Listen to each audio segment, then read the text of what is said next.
Over 20 years ago, I coined the expression think big, and it's been a part of my life ever since. It's also come true. I became an even bigger success after I said it than I was before. And that's one reason I think it's an important way to think. It obviously works, and that's what I'm going to talk about today. What I said exactly in my first book, The Art of the Deal, is as follows. I like thinking big. I always have. To me, it's very simple. If you're going to be thinking anyway, you might as well think big. That book was a bestseller, and it's considered a business classic at this point. But I never thought those words would become bestsellers in their own right. It's an interesting point that I'm famous for two very short statements. Think big and you're fired. But let's stick to the first one for today. And I'd suggest strongly that you pay attention so that you won't have to hear the second one. Thinking big starts with the details and grows from there. Because I'm a builder, I'm very aware of the importance of having a good foundation. You can't take chances in construction. You can't be haphazard and say, well, maybe this will work, maybe it won't, so let's try it and find out.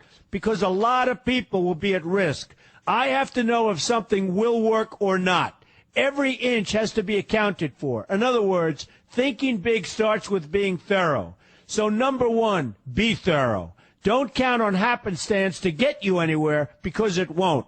Number two, get a momentum going and keep your momentum going. You have to have big ideas, but you've got to have the energy to get them done, which can sometimes take a long time. If you don't have momentum, you will not have what it takes to get the job done. Patience alone isn't enough. I have a lawyer friend who used to refer to me as the reverse tornado who builds everything in his path. I always like that because it implies a lot of energy and a lot of momentum.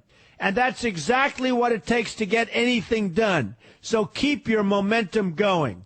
Number three, stay focused. You have to stay focused. The minute you lose focus, you will also be losing your momentum. They go together, and you will accomplish a lot more, even amazing things, if you make sure you keep these two things working together for you. I've seen very talented people literally go down the drain because they couldn't seem to keep their focus long enough to get anything done. In this day of multitasking, that can be a real challenge, but it's absolutely necessary. Ask yourself this question: what should I be thinking about right now? That simple question can restore your focus in no time at all. And your answer right now should be listening to Donald Trump. Number four, look at the solution, not the problem. This is very important if you ever want to learn to think big. And here's why. No matter what you do, you're bound to run into problems. It's just part of life, a part of business, a part of anything worth doing. If you let the problems get in your way, they'll become bigger than your idea was to begin with, and you will be a wipeout. No matter how bad things look, keep your focus on the solution, and you will be surprised how things can work out, and work out properly. One way I do this is to ask myself when confronting a possible problem, is this a blip or is this a catastrophe? A catastrophe is something like an earthquake, a tsunami, a war, and so forth, and a blip is everything else. Right away, you'll have the right perspective, and your equilibrium will be restored. So keep your focus on the solution. Number five, see opportunity for what it is, an opportunity. For example, why are you listening to me today? Curiosity? You like me? You don't like me? You want to learn? You have nothing else to do? You want to hear me tell you you're fired? I hope not. But whatever your reasons might be, they've brought you to a good place to get involved and to learn. And that's an opportunity right there. People think that because I'm rich and famous that I know everything. I know a lot, but one thing I know is that I don't know everything. So I ask myself this question every day. What can I learn today that I didn't know before? And you know what? I learn something new every single day. That's a big reason for my success, and the same thing can apply to you. Take the time to see today as an opportunity, and you'll be surprised by what can come your way. Be open to new ideas, and you will be creating your own opportunities before too long. Number six, know everything you can about what you're doing. That's a good way to cover your bases. Another good way is to read the book Robert Kiyosaki and I have written together, Why We Want You to Be Rich. It's about covering your bases and knowing what's going on. I remember when some guys came in to meet with me about a great idea they had for an atrium for a building on Wall Street. It was a beautiful idea except for one thing. None of them had thought about how the building would be supported around this fabulous atrium. They didn't take into account the steel columns that were necessary to support a 72-story building, a very big and embarrassing oversight that could have been avoided if they'd taken the time to think about what they were doing. Don't let that happen to you. Know what you're doing first. Number 7, be lucky. Remember the old saying, the harder I work, the luckier I get. Well, it happens to be true. It works for me, and I've encountered some pretty big successes. But this goes along with something that's absolutely necessary for great success. Be passionate. You have to love what you're doing if you want to be successful at it. My father told me that it's absolutely true. I might work 7 days a week, but it doesn't seem like work to me because I love what I'm doing. If you don't like what you're doing, find something else to do, or do it part-time until you can find something full-time. You will never be successful, happy, or healthy unless you're doing what you love to do.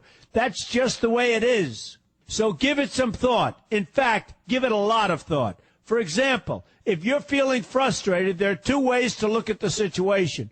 Frustration can mean that maybe you're expecting too much, or it can be an indication that you know you should be or could be doing more.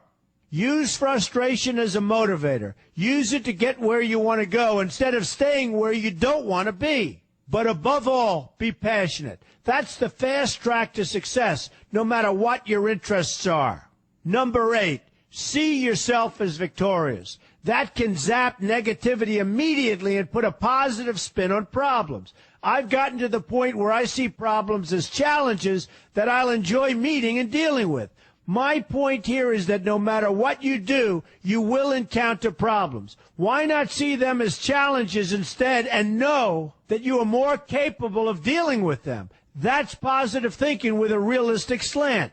When I go into negotiations, I keep an open mind to what may happen. But I can tell you that there's already a done deal attitude on my part. I've already thought the process through to the extent that I know everything will be better off if they agree with what I've come up with because I've taken both sides into account. I enter the situation with a victorious attitude, and I've had enough victories to know that this attitude works. Use it. Number 9, be smart. Know that you have something unique to offer because you do use the tools that are provided for you and remain open to new ideas. That's being smart. That's also where innovation comes from. Being smart means you know how to use what you've got. That doesn't mean there's nothing left to learn, but it means that you will have the ability to learn and move forward with success. And success is very important. Success is what you want. Just be successful. Believe me, you'll be happier. I know people who have had very few real advantages in life, and yet they've managed to become giant successes. They figured out how to use what they had, not to dwell on what they didn't have. I'm convinced that everyone has something useful to offer, and if you apply yourself diligently, you'll find that you have what it takes to succeed, and you're going to be a lot happier for it. Number 10, above all, never give up. Never, never, never give up. The only time you will be a failure is if you quit trying.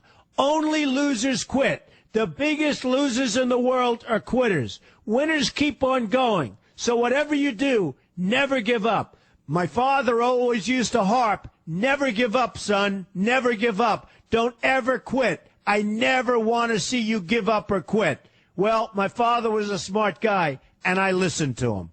And remember, think big. A good way to start is to read our new book, Why We Want You to Be Rich. 2 men, 1 message. There's a lot of great advice in there for you, and I expect you to pay attention. You're going to do fantastically well. You're going to be a winner, and I'm going to see you in the winner's circle.